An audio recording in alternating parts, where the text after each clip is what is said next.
This PODCLIP is brought to you by Paradigm Human Performance.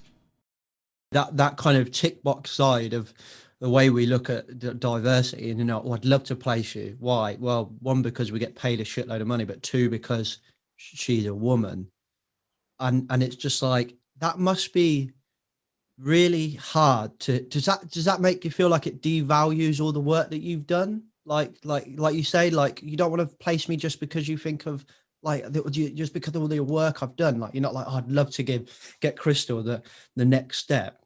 It's actually just, I'd love to be the one that placed a woman in this slot. Yeah, I think it's really interesting, right? Because being female is a non-event, right? It's in my unconscious because it's not something that is important to me on a daily basis. And every now and again throughout your career, you get a little kidney punch, right? A little short, sharp punch, and you think, oh, it matters. And it matters to other people, but not for the reason that it should. It suddenly matters because the quota's off, right? Yeah. The percentages that we're trying to manage is off. And so then suddenly your sex is relevant. And I've always been very open. And actually, I usually say this in my interview processes too.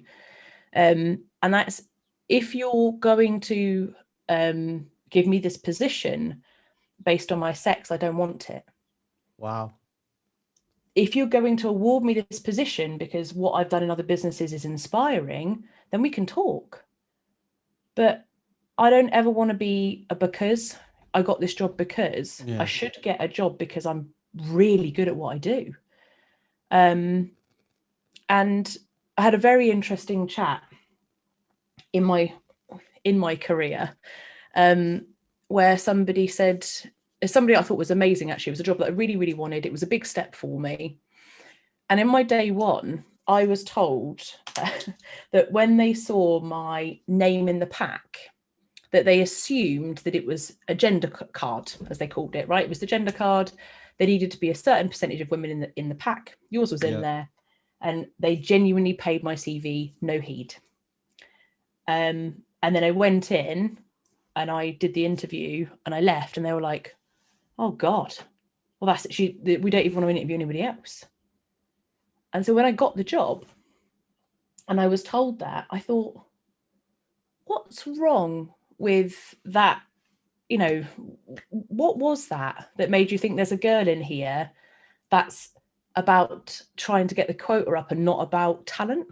What's that unconscious bias doing? That is like, there's a girl here and it must be because she's a girl rather than because she's brill.